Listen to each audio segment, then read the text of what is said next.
Salut la compagnie, c'est Jules Melon et aujourd'hui dans l'impro ciné critique on va à nouveau parler d'un film à l'affiche actuellement. Faut dire que l'actualité est assez chargée, il y a pas mal de trucs à voir potentiellement intéressants en ce moment au cinéma.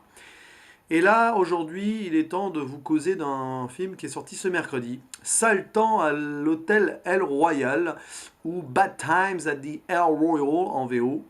Là encore le titre français, bon ça passe mais je sais pas, bon pourquoi pas après tout.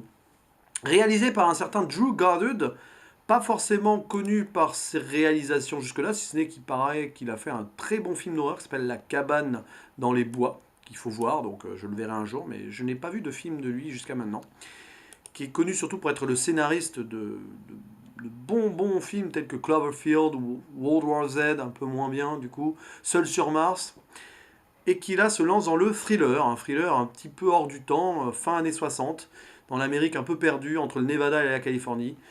L'histoire, 7 étrangers qui ne se connaissent pas se retrouvent par hasard ou pas dans un hôtel paumé, miteux, tenu par un jeune concierge qui a l'air complètement à la rue.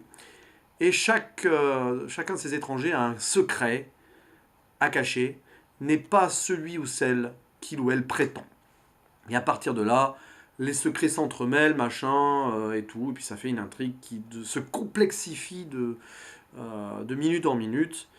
Une sorte de huis clos choral potentiellement intéressant, tendu et bien réalisé, mais qui m'a frustré. Voilà. Faut dire que j'attendais pas mal de ce genre de film, une sorte de huis clos, voilà, avec ambiance à la Agatha Christie, machin, avec une atmosphère assez glauque, des acteurs potentiellement cool, enfin des acteurs qui sont plutôt bons d'ailleurs là-dedans. On a Jeff Bridges quand même, qu'on ne présente plus. Cynthia Erivo, épatante dans le rôle d'une chanteuse noire qui est à la recherche du succès. Dakota Johnson, qui ressemble beaucoup à Sophie Marceau par moment d'ailleurs. Je sais pas si c'est dans ce film ou dans d'autres aussi, mais voilà, j'ai eu cette impression. Il y a John Hamm, et aussi, il y a Chris Hemsworth, on va y revenir sur son personnage parce qu'il pose un problème pour moi, ce personnage. C'est un peu la représentation du défaut principal de ce film, selon moi. Et on a aussi, du coup, le sosie de Tom Holland. Décidément, on a des sosies dans le film. Celui qui joue le concierge, un inconnu au bataillon, hein, Lewis Pullman.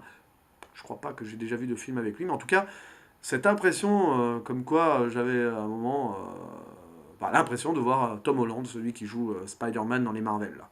Bon, allez savoir, peut-être que j'ai pété un plomb avec mes ressemblances là, mais en tout cas, c'est ce que j'ai ressenti. Donc oui, j'ai été déçu et frustré.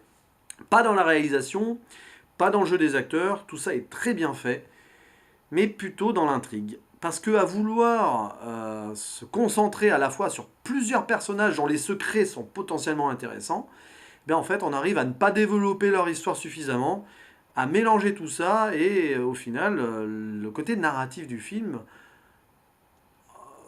est desservi par le nombre incalculable d'intrigues qui se mêlent. Même si parfois ça se mêle bien et l'interaction entre les personnages est intéressante, on ne peut être que frustré.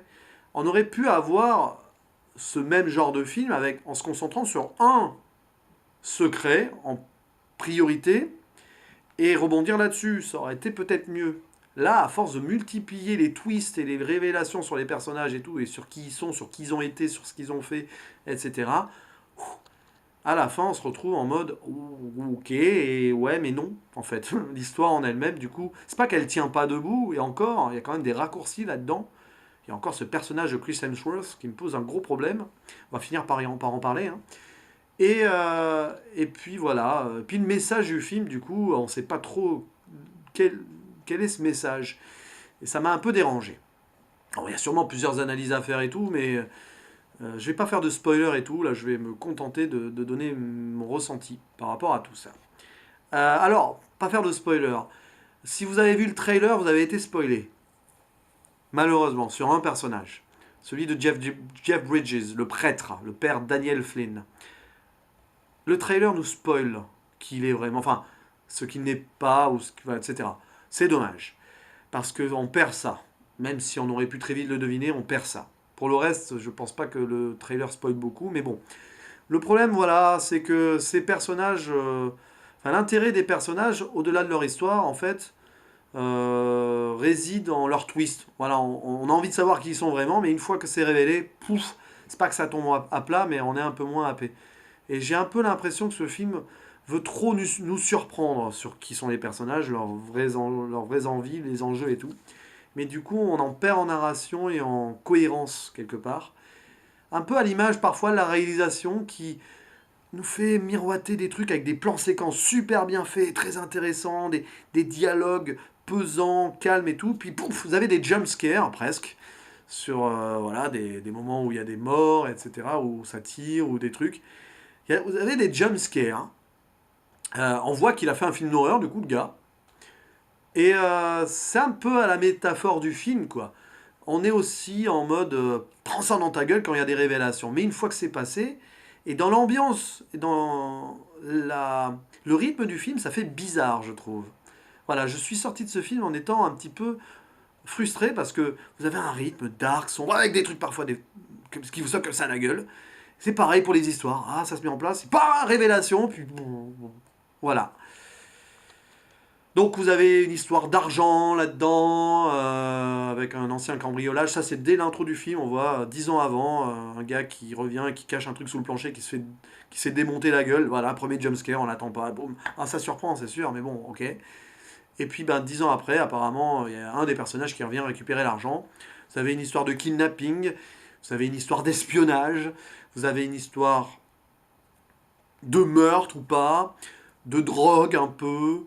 Euh, Vous avez la chanteuse, elle, à la rigueur, c'est la seule qui n'a pas vraiment une histoire secondaire, si ce n'est que elle aimerait réussir, mais qu'elle est un petit peu brimée par le producteur, un producteur, Mr. Sunday, qui est joué par Xavier Dolan, donc pourquoi pas. Et puis ces personnages vont plus ou moins essayer de s'allier ou être en combat l'un envers l'autre, etc. Pendant tout le film, jusqu'à l'arrivée du personnage joué par Chris Hemsworth. Ouais, c'est une sorte de gourou. Alors vous avez deux sœurs dans le film, hein. C'est un gourou qui a récupéré un peu l'une des deux sœurs et l'autre l'a sorti de ses griffes et tout. Bon, ok. Mais pourquoi?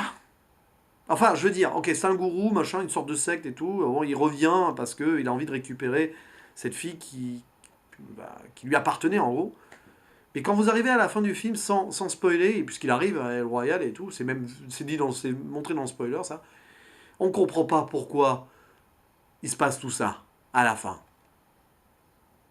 Enfin, moi j'ai pas compris en tout cas. Si vous avez compris dans les commentaires, il va y avoir une métaphore du what the fuck en fait. Le mec c'est un gourou, donc il veut tout posséder, il veut tout diriger, ok, probablement. Mais ce qui se passe à la fin, où enfin on comprend pourquoi ça se passe à moitié dans le Nevada et en moitié dans la Californie. Oui, parce que cet hôtel est situé à la frontière du Nevada et de la Californie. D'un côté, on peut jouer au jeu, de l'autre non. D'un côté, on peut boire, de l'autre non.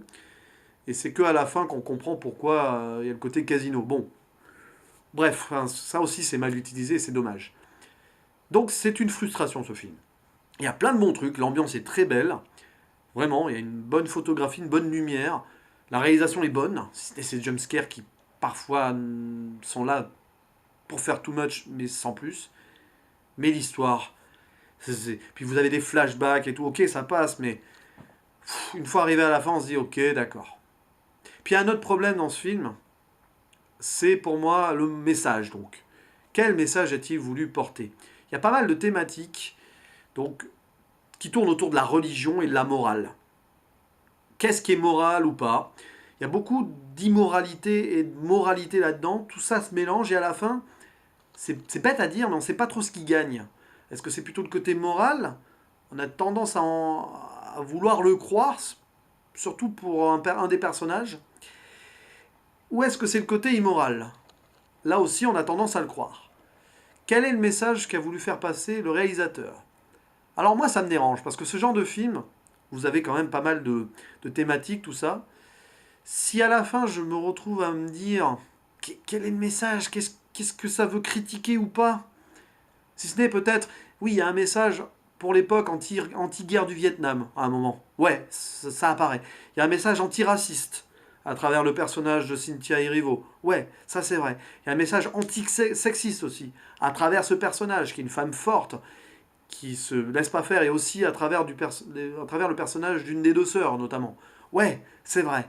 Mais à part ça, qu'est-ce qui a voulu être montré? Est-ce que c'est une transposition de l'Amérique d'aujourd'hui dans ce passé-là et c'est une critique de l'Amérique d'aujourd'hui à travers ce film-là? Avec des valeurs de l'Amérique qui partent en cacahuète, clairement, dans ce film? Ouais, peut-être. Est-ce que donc c'est un message anti-société américaine ou pas? Parce qu'il y a quand même quelques trucs autour de la religion qui font que... Alors, est-ce que c'est un message old school? L'Amérique c'était mieux avant que ça parte en cacahuète dans les années 60-70 et qu'on en paye le prix aujourd'hui? Je ne sais pas. Si le message est là, ça me dérange un peu, je vous l'avoue. Mais en tout cas, voilà quoi. Et ouais, le personnage de Chris Hemsworth résume à lui tout seul le problème du film. Quoi. Ça sort de nulle part, c'est là, c'est gratuit. C'est le côté evil, bad guy ultime qui donnerait des excuses à tous les autres qui ont fait des bêtises d'ailleurs. Je trouve ça étrange. Et puis une nouvelle fois, vous avez Chris Hemsworth torse-poil dans le film. À chaque fois qu'on voit Chris Hemsworth, des références au cœur à ses raisons, si certains voient la référence. Voilà, du TH à la fin. Bref, excusez-moi, je sors du truc. Mais bon, ce film me sort complètement du truc, en fait. Donc, c'est un peu le problème du film. Bref, ce personnage, voilà, Chris Hemsworth, une nouvelle fois, est montré torse-poil, comme dans Thor, comme dans la plupart des films où il a joué. Pourquoi? Il doit avoir dans son contrat une clause qui dit ouais, bon, bah oui, j'accepte le rôle, mais à un moment, on voit mon torse. Voilà. Je me demande s'il en joue pas et que c'est pas une auto-parodie de lui-même à force, mais bon, c'est pas grave. Je crois que dans Ghostbusters, le nouveau, là, le film qui aurait jamais dû exister, là, le remake, reboot, je sais pas quoi, à un moment aussi, il se fout torse-poil uniquement pour ça. Bon, bref, c'est pas grave. Bref, voilà, j'étais déçu. Je peux pas dire que j'ai pas aimé, parce que visuellement, c'est une belle claque quand même. Mais je suis tellement frustré que j'hésite entre 5 et 6, 5 et demi, mais je vais mettre 5, clairement, voilà, parce que je voulais autre chose de ce film. C'est très, très égoïste de ma part, parce que franchement, 5 ou 6. Non, allez, je vais mettre 6. Enfin, sur Sens Critique, je mettrai 6. Je sais pas pourquoi. Si, parce que l'esthétique est belle. Voilà. J'aime bien ce genre d'esthétique, cette atmosphère-là. Mais voilà, au niveau de l'histoire, c'est mal fait. Enfin, c'est mal fait. Ça part trop partout dans tous les sens. À l'image de cette critique d'ailleurs, je suis obligé de la faire telle qu'elle, vous voyez. C'est plus impro que jamais. Mais c'est dommage, il y avait tellement de bases, tellement de potentiel, tellement les acteurs sont bons en plus. L'ambiance, l'atmosphère, tout ça, la réalisation, si ce n'est donc quelques petits trucs qui sont too much, et du coup tout le reste ça passe pas, quoi, c'est vraiment dommage. Mais je vais quand même mettre 6 pour le visuel. Voilà. Et, euh, et puis c'est tout. C'est tout ce que j'avais à dire, j'en ai déjà dit pas mal, sans spoiler, c'est un miracle. Allez, à la prochaine, ciao.